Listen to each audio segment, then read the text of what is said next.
మన ప్రభువును రక్షకుడైన యేసుక్రీస్తు వారి నామములో అందరికీ వందనాలు. ప్రియులారా, దేవుడు మనకి మంచి సమయాన్ని ఇచ్చాడు. స్త్రీలు చేసినటువంటి ప్రార్థనలను, విజ్ఞాపనలు మనం ధ్యానించుకుంటూ ఉంటున్నాం.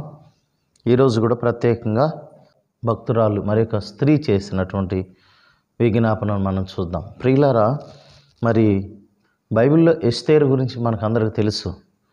ఆమె పారసీక దేశానికి ఒక రాణిగా, అహష్వేరోషు యొక్క మరి భార్యగా మనం చూస్తాం. అంతకుముందు వస్తీ అనే ఆమె తనకు రాణిగా ఉండేది.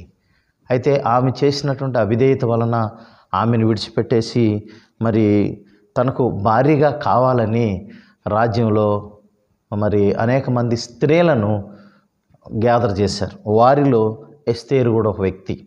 యవనస్తులందరినీ ఒక 3 సంవత్సరాల వరకు సిద్ధం చేసి వారిని రాజు సముఖానికి తీసుకొచ్చినప్పుడు ప్రియులారా, మరి రాజు ఎస్తేరు మెడలో దండ వేయటం, తద్వారా ఆమె మరి ఆ దేశానికి రాణి కావటం మనం చూస్తాం.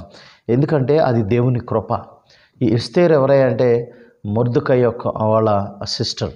ఆమె మరి మొర్దెకై ఆమెను పెంచుతాడు.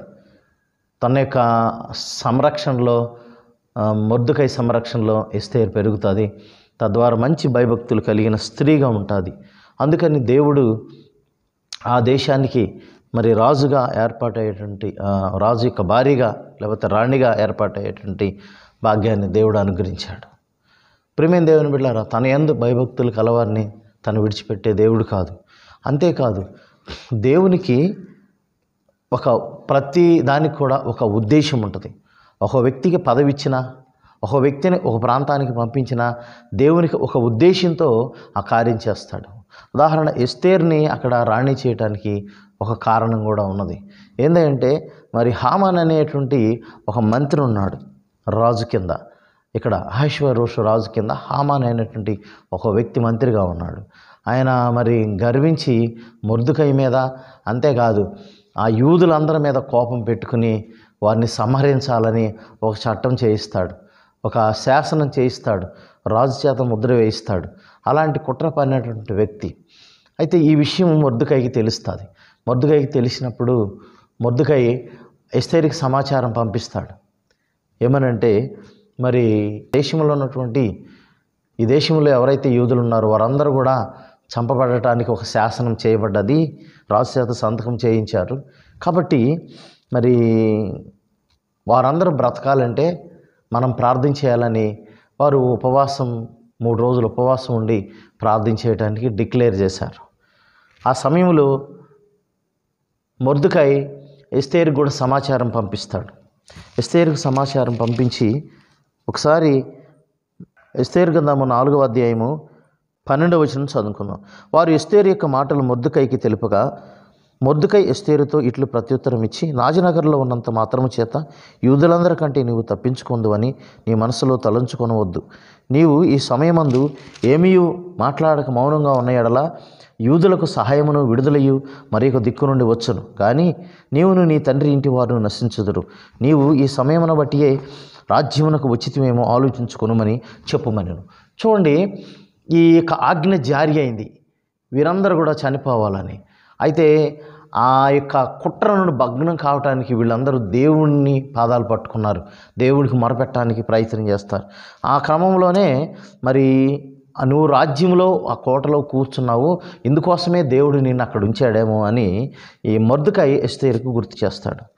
ఆ సమయంలో 16వ వచనం మనం గమనించినట్లయితే, నీవు పోయి శోషను నందు కనబడిన యూదులను అందరినీ సమాజ మందిరమునకు సమకూర్చి నా నిమిత్తం ఉపవాసం ఉండి 3 దినములు అన్నపానములు చేయకుండుడి. నేను నా పనికత్తులను కూడా ఉపవాసం ముందుము. ప్రవేశించుట న్యాయ వ్యతిరేక్తముగానున్నను నేను రాజు వద్దకు ప్రవేశించుదును. నేను నశించదను. అటువలనే మొర్దెకై బయలుదేరి ఎస్తేరు తనకు ఆజ్ఞాపించిన అంతటి ప్రకారం జరిగించను.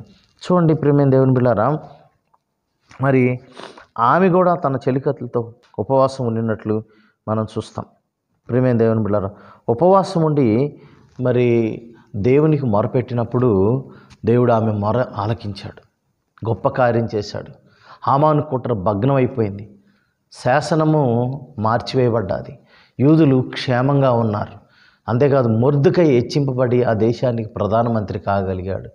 ప్రియమైన దేవుని బిడ్డలారా, మరి కుట్ర పన్నినట్టు హామాను మొర్దెకైని ఏ ఉరి కొయ్యి మీద వేసి చంపించాలని ప్లాన్ చేశాడో అదే ఉరి కొయ్యి మీద మరి హామాను చంపివేసినట్లు మనం చూస్తాం.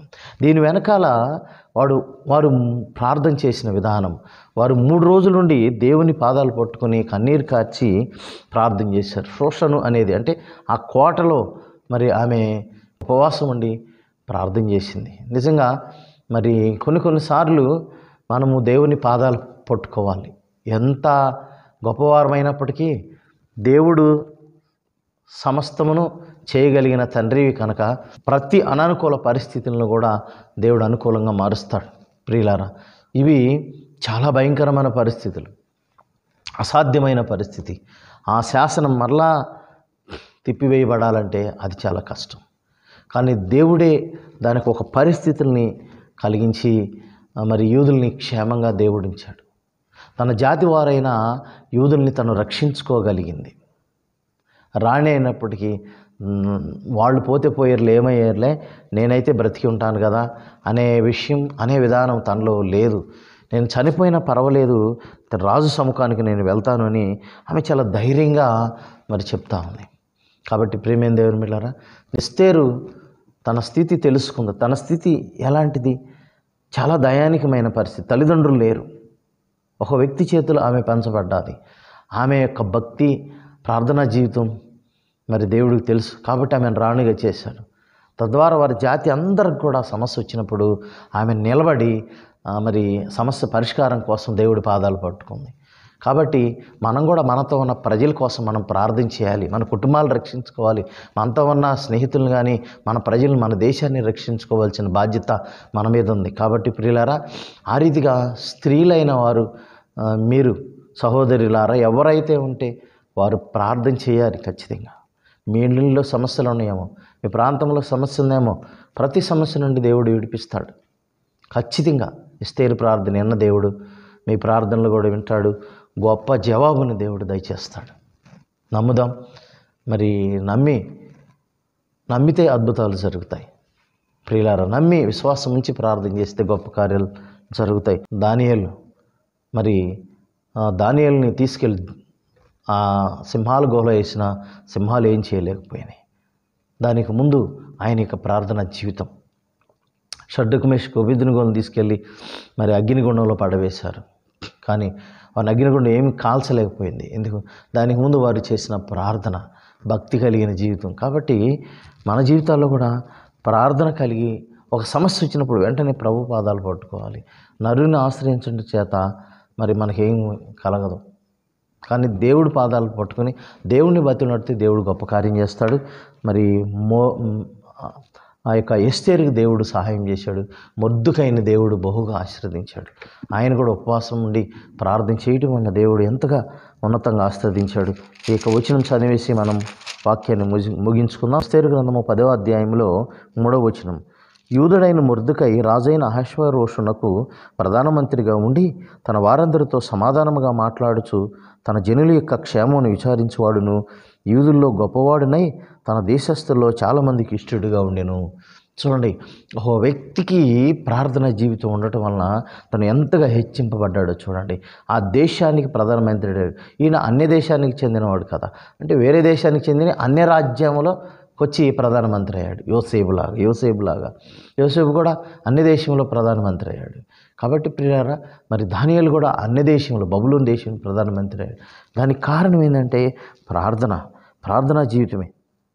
అంతేకాదు మరి ఆ యూదుల్లో గొప్పవాడై తన దేశస్తులందరికి కూడా ఇష్టడుగా ఉన్నాడంట. కాబట్టి నిజంగా ఎస్తేరు చేసిన ప్రార్థన మనం గుర్తు చేసుకోవాలి. మొర్దెకై చేసిన ప్రార్థన, జనులందరూ కలిసి చేసిన ప్రార్థన గుర్తు చేసుకున్నట్టు నిజంగా వారు ఆశీర్వదించబడి సమస్యల నుండి తప్పించబడ్డాడు. కాబట్టి మనం కూడా ప్రార్థిద్దాం, సమస్యల నుంచి విడుదల పొందుకుందాం. దేవుడి పరిశుద్ధ వాక్యం దీవించును గాక. ఆమేన్. ప్రార్థన చేసుకుందాం. మమ్మల్ని మిక్కిలిగా ప్రేమించిన మా ప్రియ పరలోకపు తండ్రి, వందనాలు ప్రభా. ఎస్తేరు నిజంగా తన జీవితాన్ని మార్చుకుంది. ఆ ప్రార్థన ద్వారా తనకు ఒక ప్రత్యేకమైన జీవితం ఏర్పాటైంది. మొర్దెకై ఆశీర్వదించబడ్డాడు. ఆ దేశంలో యూదులు నాయన మరి ఉన్నతమైన జాతిగా వారు పిలువబడ్డారు నాయన మరి ఆ దేశమంతా కూడా ఆ యూదులను ఒక ప్రత్యేక రీతిలో చూడగలిగి ఉన్నారు. నీకు వందనాలు చెల్లిస్తున్నాను. హామాను యొక్క కుట్ర భగ్నమైంది. కాబట్టి ఉపవాసం అనే ప్రార్థనలో ఎంత గొప్ప శక్తి ఉంది. అలాంటి ప్రార్థన జీవితాన్ని మాకును, మా ప్రియులకి, మా సహోదరులకి దయచేయండి, దీవించండి. వేకుజాములు లేచి మొరపెట్టుము, నేను నీకు ఉత్తరమిస్తాను, గ్రహింపులేని గూఢమైన గొప్ప సంగతులు నీకు తెలియజేస్తానని చెప్పిన దేవుడు. కాబట్టి మొరపెట్టేటటువంటి మనసు మాకు దయచేసి దీవించమని యేసు పరిశుద్ధ నామమున అడిగి వేడుకుని ప్రార్థన చేస్తున్నాం తండ్రి. ఆమేన్. మన తండ్రి అయిన దేవుని ప్రేమయు, ప్రభువైన యేసుక్రీస్తు వారి కృపయు, పరిశుద్ధాత్మ సహవాసం ఇక్కడ చేరమనుకున్న సకల పరిశుద్ధులకును ఎల్లప్పుడూ తోడే నడిపించును గాక. ఆమేన్. అందరికీ వందనాలు ప్రియులారు. మరీ కొద్ది కాలాన్ని కలుసుకున్న అప్పటి వరకు దేవుని కృప, దయ, కనికరం మీ మీద ఉండును గాక. God bless you all. Hallelujah.